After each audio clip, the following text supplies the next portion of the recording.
Six class हम chapter 9 पढ़ रहे हैं प्रकृति का ऊपर मलेशिया। इसमें मलेशिया देश के बारे में बताया गया है और इसमें डायरी के थ्रू दिखाया गया है कि एक बच्चा जो तुम्हारा हम उम्र है वो डायरी लिखता है और वो मलेशिया घूमने गया है। तो मलेशिया में क्या क्या देखा उसने वो सब इसमें है। तो स्टार्ट करते हैं इसका सेकंड वीडियो। दिनांक 24 मई 20XX। प्रिय डायरी, आज मलेशिया की सैर का हमारा दूसरा दिन था। सबसे पहले गाइड हमें मिनारा कुआलालंपुर दिखाने ले गया। इसकी ऊंचाई 421 मीटर है। हम कुछ सेकंडों में ही 400 मीटर की ऊंचाई पर थे। इस इमारत का व्यू पॉइंट शीशे का बना हुआ है, जहां से पूरे कुआलालंपुर शहर को देखने के बाद मैंने दांतों तले उंगली दबा ली। अब हम KTM कंप्यूटर ट्रेन में बैठकर KL सेंट्रल से भगवान मुरुगन के दर्शन करने बटू गुफाओं के पास पहुंचे। करीब 400 फुट की ऊंचाई पर स्थित इन गुफाओं के पास भगवान मुरुगन की 104 फुट ऊंची प्रतिमा है। गाइड ने हमें उस जगह के महत्व के बारे में बताया। आज मलेशिया में उनकी सैर का दूसरा दिन था। सबसे पहले गाइड उन्हें मिनारा कुआलालंपुर दिखाने के लिए गया, जो कि 421 मीटर ऊंची थी और कुछ ही सेकंड में वो 400 मीटर की ऊंचाई पर पहुंच गई। वो जो इमारत थी उसका व्यू पॉइंट जो था वो शीशे, मतलब बाहर से देखने का जो था वो शीशे से बाहर से पूरे कुआलालंपुर शहर को देख सकते थे। और उसको जब मयंक ने देखा तो उसको हैरानी हो गई कि एक कैसी इतनी ऊंची से हम पूरे शहर को देख सकते हैं।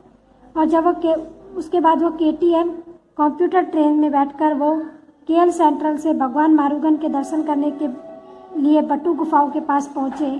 करीब 400 फुट की ऊंचाई पर स्थित इन गुफाओं में भगवान मुरुगन की 104 फुट ऊंची मूर्ति है। गाइड ने उन्हें उस जगह की महत्व के बारे में बताया। वहाँ लाखों सैलानी रोज भगवान मुरुगन के दर्शन करने के लिए आते हैं। इस स्थान पर हम लंबे समय तक ठहरे। फिर ट्रेन से वापस हम KL सेंट्रल आ गए। अब मैं काफ़ी थक चुका था। अब हम वापस अपने होटल की तरफ रवाना हुए। सुबह से घूमते घूमते मेरे पेट में चूहे कूदने लगे। फिर क्या था, हमने नसी लेमक, लक्सा, ताऊ, संबट, रोटी, जला रोटी, जौन आदि मलेशियाई व्यंजनों का स्वाद चखा। जब वो उन्होंने मूर्ति देखने के बाद वहाँ पर वो काफ़ी टाइम तक रहे। फिर वो ट्रेन से वापस KL सेंट्रल आ गए। वो काफ़ी थक गए थे तो वो खा पी कर सो गए। दिनांक 25 मई 20X। प्रिय डायरी, नई सुबह के साथ आज हम परडाना के बॉटैनिकल गार्डन के लिए निकल पड़े, जहां हमने देश विदेश के फूलों की 1000 प्रजातियां देखी। गाइड ने बताया कि रैफ्लेसिया नाम का दुनिया का सबसे बड़ा फूल मलेशिया के सबा में ही होता है। वहां से हम चिड़ियाघर के लिए रवाना हुए, जो वास्तव में चिड़िया का ही घर है। वहाँ भिन्न भिन्न तरह के पक्षियों की प्रजातियां हैं, जिन्हें देखकर उन्हें छुए बिना नहीं रहा जा सकता। यहाँ एक बड़ा सा एक्वेरियम है, जिसमें समुद्री जंतुओं को नज़दीक से देखने का अनुभव किया जा सकता है। शाम के समय गाइड हमें सेंट्रल मार्केट ले आया, जहाँ दुनिया भर के हस्तशिल्प से जुड़ी तमाम चीज़ें वाजिब दामों में खरीदी जा सकती है। घूमने जाएं और ख़रीदारी ना करें, ऐसा तो हो ही नहीं सकता। फिर क्या था, हमने भी खूब खरीदारी की। अब 25 मई को तीसरे दिन वो लोग सुबह पारडाना के बॉटैनिकल गार्डन में गए, जहाँ उन्होंने देश विदेश की फूलों की 1000 प्रजातियां देखी। फिर गाइड ने बताया कि जो रैफ्लेसिया नाम का दुनिया का सबसे बड़ा फूल है वो मलेशिया की सबा में ही होता है। फिर वो चिड़ियाघर घूमने गए, जो सच में ही चिड़ियाओं का घर था, क्योंकि वहाँ पर अलग अलग तरह की पक्षियों की प्रजातियाँ थी और जिन्हें देखकर उन्हें छुए बिना नहीं रहा गया। वहाँ पर एक एक्वेरियम था, जिसमें एक्वेरियम मतलब पानी का एक ऐसा कांच का बॉक्स था, जिसमें समुद्री जंतुओं को नज़दीक से वो देख उन्होंने अनुभव कर सकते थे। शाम के समय गाइड उन्हें सेंट्रल मार्केट ले गया, जहाँ पर दुनिया भर में अलग अलग मार्केट से हस्तशिल्प के वाजिब दामों में खरीदारी की जा सकती थी। और वहाँ पे उन्होंने बहुत खरीदारी की। दिनांक 26 मई। प्रिय डायरी, आज हमें कैमरून हाईलैंड्स देखने जाना था। वहाँ के चाय बागान असम की याद दिलाते हैं। गाइड यहाँ से हमें पेनांग ले गया। यह शहर हिंदू और बौद्ध मंदिरों तथा मस्जिदों के लिए जाना जाता है। थाई शैली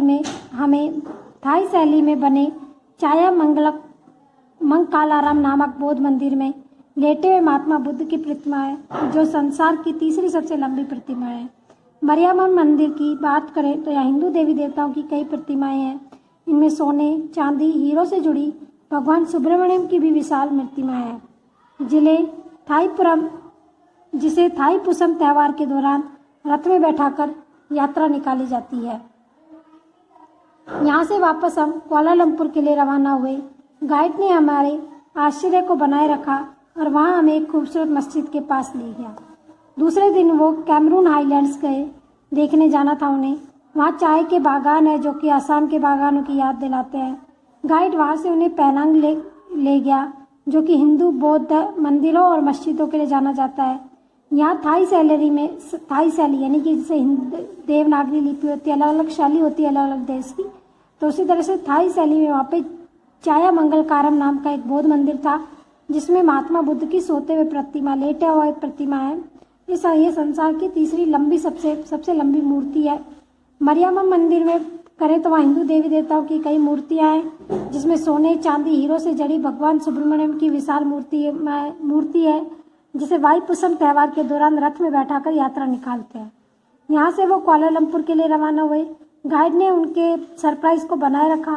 वह हमें एक खूबसूरत मस्जिद के पास लेके गया उन्हें। इसका नाम था जामेक। वो जिस मस्जिद के पास लेके गया उसका नाम जामेक था जो भारतीय मुस्लिम आर्किटेक्चर का नायाब नमूना है।